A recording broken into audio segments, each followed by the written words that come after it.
So I got a chance to play the College Football 27 beta, and here is my review and my takeaways. First and foremost, I just want to say that when I first jumped into the game, I was completely taken by surprise. I was caught off guard because I was trying to make a lot of adjustments on offense and on defense, and the options that were previous there are no longer there. And it took me till like the next game where I actually had to go look at the controls to see what was what.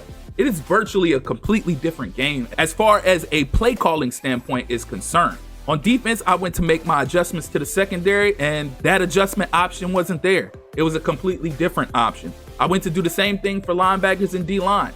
It was a completely different option. And it wasn't nothing I could just navigate throughout the game because the offense was going to hike and catch me off guard. So I had to wait till my next game to go check out those controls. It was the same thing for offense, adjusting the offensive line, making substitutions, pre-play, so on and so forth. So all of those are completely different options now, and you'll have to get used to that. Even sending wide receivers or other players like running backs or tight ends in motion, it's completely different now.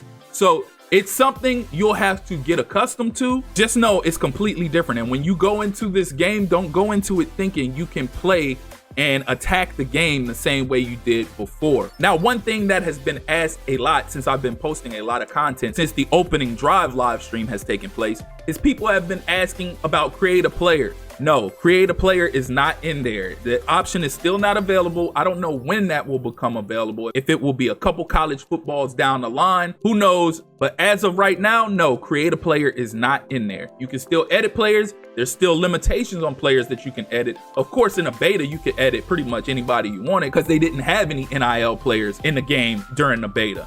But of course, just like previous college football games, once the game actually drops and the NIL players are in there, you'll be able to edit them. You will not be able to edit personal info and things of that nature, appearance, so on and so forth, because they're NIL players.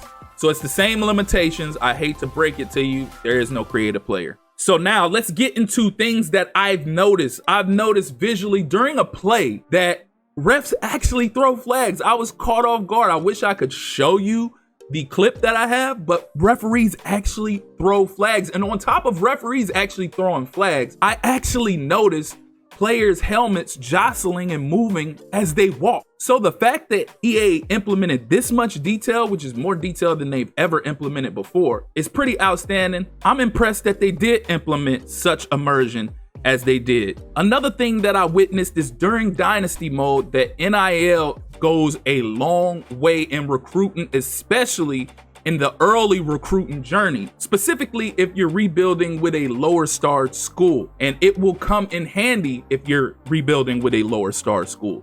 Now, depending on if you actually stay in that conference might be different, because I took Bowling Green and then moved them to the Big 10, I think it was. No, I moved them to the Big 12. So of course, the conference prestige is going to impact the amount of NIL that you have. All of those things are going to impact the amount of NIL that you have. But because I moved them because they were a lower star school and moved them to the Big 12, it increased the amount of NIL that I had to spend from what would typically probably be somewhere around $1,500, I assume, to about $4,200. So I had a lot more to play with than normal, but of course, NIL, not necessarily NIL, but your points, your dynasty points, should I say. I think that's what it's called, dynasty points. Your dynasty points are a bank that you use to spend towards different things, whether it be upgrading facility, your coaching staff, so on and so forth. And then you have a portion for your NIL. And then they have a graphic that shows you the amount that's distributed elsewhere. So although I had about 4,500 dynasty points, so let me rewind because I said 4,500 NIL points. It's not 4,500 NIL points, 4,500 dynasty points. Or I think I had like 42 to 45, somewhere like that. So it's dynasty points. And NIL comes out of that, but that's not the only thing that comes out of that. Coaching staff comes out of that. Facility upgrades comes out of that. So on and so forth. So with that being said, the first thing you had to address was the upgrading of facilities, filling out your coaching staff, because you're only going to have but so many members of your coaching staff. I only had one at the time, so I ended up having to go hire another one for some reason. And then I had to allocate dynasty points elsewhere. But getting down to the nitty gritty, going into recruiting, I started out recruiting like I typically would. There is a difference I don't know if this is going to change once the game drops, but once you start filling out your recruiting board at the beginning, you can't actually offer scholarships. Before, in college football 25 and 26, when you fill out your recruiting board, you could scout and then you could offer scholarships. I was able to scout still, I couldn't offer scholarships, so I had to wait. So once I advanced another week to week 1 of the regular season, it allowed me to offer scholarships and then, of course, allocate hours like I typically would. But now when you offer a scholarship, you offer the scholarship and you can offer NIL, whether or not that player is demanding NIL or if they aren't.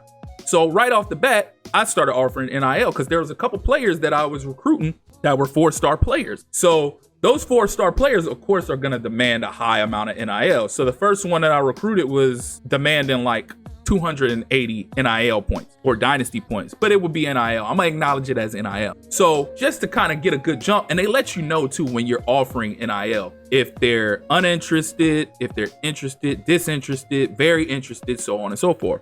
So the baseline, if you go off of what they're asking for and you're a lower star school, they're not gonna be interested. But if you move it up, they'll get interested. So I moved it up to about 315. And he became interested. I didn't want to go higher than that, so I left it at that. I said, if I need to adjust later on, I'll adjust later on. So I moved on, and I did the exact same thing for the next prospect that was a 4-star prospect. Whatever he was asking, I went higher, so on and so forth. So I had about 4-star players that I did like that. Everybody else that was on my board were 3-star players. None of them, except for like 2, were asking for NIL. Other than that, so before I go any further in this, I will mention that majority of the time, 3-star athletes aren't really calling for NIL. That's not to say they won't at all. There are a group of individuals who are, I guess, decent enough or ranked decent enough that they will call for a little bit of NIL, like around 80, 100, maybe 120. But most of the time, a lot of those 3-star players and below don't call for NIL. So when you do offer NIL, that's just icing on the cake in that recruiting process. So all of my 3-stars, except for like 1 or 2 of them, didn't ask for NIL. So I just went ahead and offered them NIL. Now, one thing I will note and add is if they're not asking for NIL, the most you can give them in dynasty points is about 10 points. Again, this could change once the game actually comes out. But as of right now, during the beta, which is closed now, the max you can offer a 3-star or below athlete is about 10 NIL points. But once you offer 5, they become interested. Once you offer 10, they become very interested. So NIL is going to be massive in the recruiting journey. So I offered every single one of those guys 10 NIL points, whether or not they were asking for it or not. And then I went on about my recruiting journey. So I advanced through the season, and as I advanced, I kept recruiting. And lo and behold, I ended up with, by the end of the year, about 6 commits that were 4-star athletes. All of my 3-stars ended up committing except for a few of them. Then, of course, I had to go in there and add new people to the board and recruit them, so on and so forth. But by the end of the season, with Bowling Green, I ended up having the 19th best recruiting class in the nation after year 1, just because of the whole NIL feature. And just to give you a perspective, in college football 26 and college football 25, I was barely able to crack the top 50 recruiting class in my first year with both of those teams. I wasn't able to get absolutely any 4-star recruits. I was barely able to get 3-star recruits.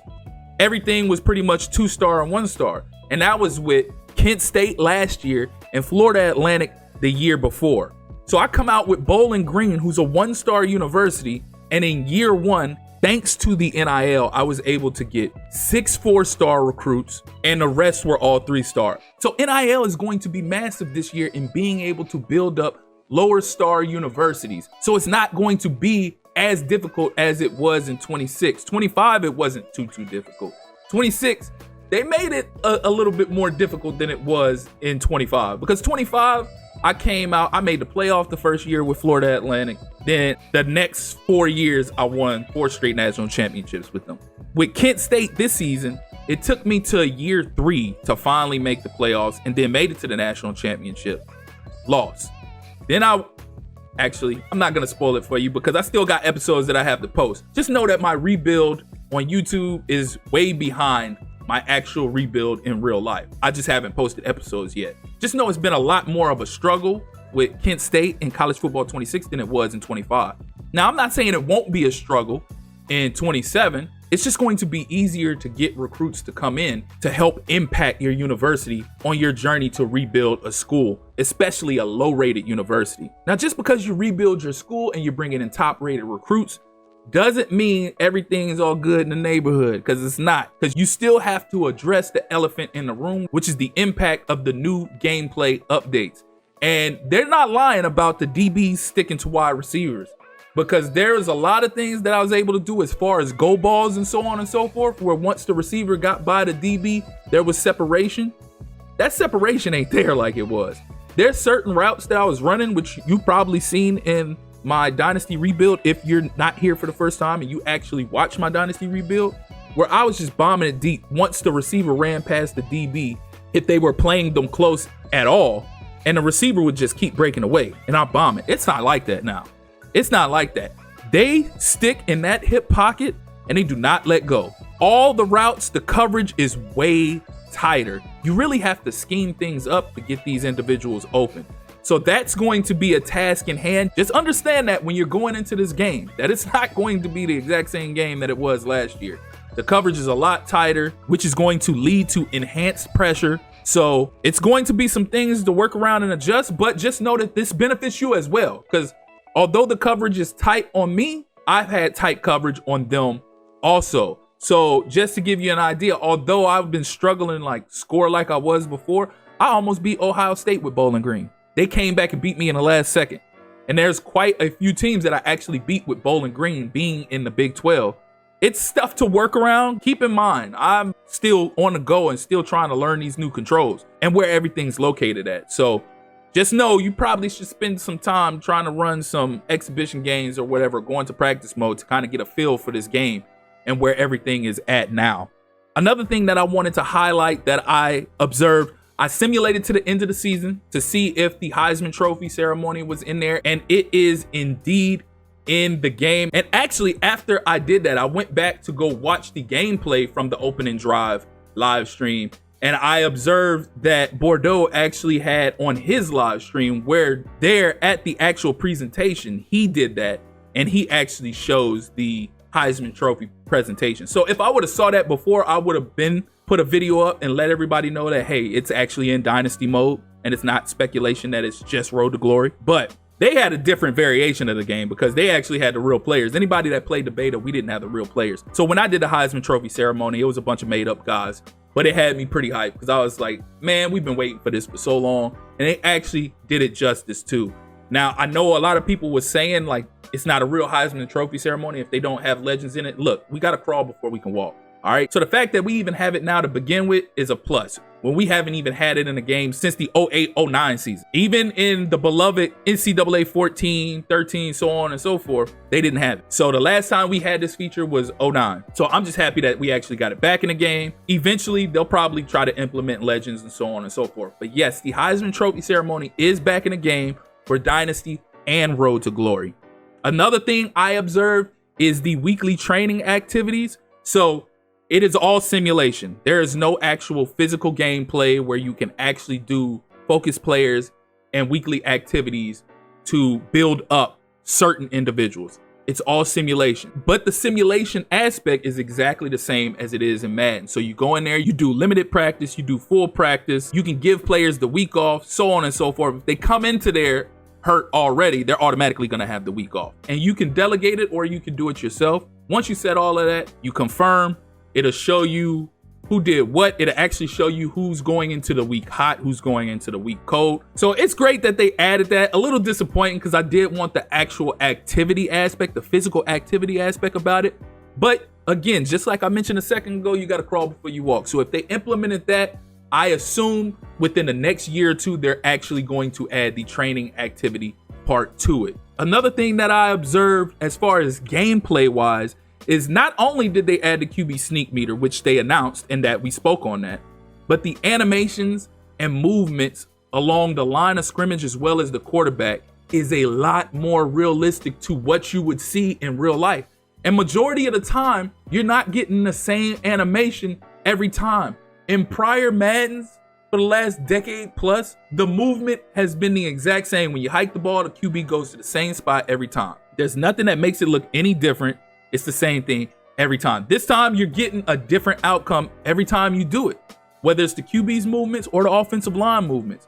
So that is great that they actually implemented that. I already spoke on the difficulty of the meter.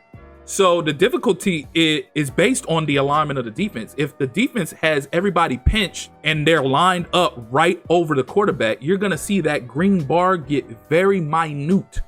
But if it's spread or anything of that nature, you're going to see the green bar it gives you a lot more space to mess up and mistime that meter.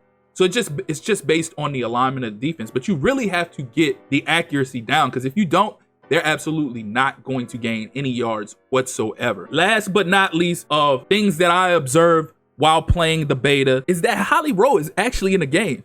She's just not in the game. So they do have sideline reporting from Holly Rowe, but the visual of her on the sideline isn't there. So you can see where they want to get that in the game, but they're not fully committed to putting a sideline reporter on the game. So they do refer to her at certain points throughout the game to get commentary from her about what she spoke to the head coach about said team for, and so on and so forth. But actually seeing her on the game, she is not in the game. I don't know if they fully revealed what all presentation has been implemented in the game. I know a lot of people are frustrated with us having the same score bug, which that threw me off a little bit as well while I was playing the game. But I'm not so sure if the presentation that we saw during the beta is actually a presentation we're going to get. For example, it leaked that they were going to have a substantially different halftime show or upgraded halftime show. Well, they didn't even have a real halftime show during the game. They didn't even have anybody reporting on anything. They just had placeholders for what was supposed to be there. So there would be a generic gray screen with generic faces of players of the game currently for your game. Then they would slide to another generic gray screen with generic scores for other games that didn't have teams labeled there and other stuff like that. So you can tell there's things there, presentation that's supposed to be there, but they purposely left out of the game.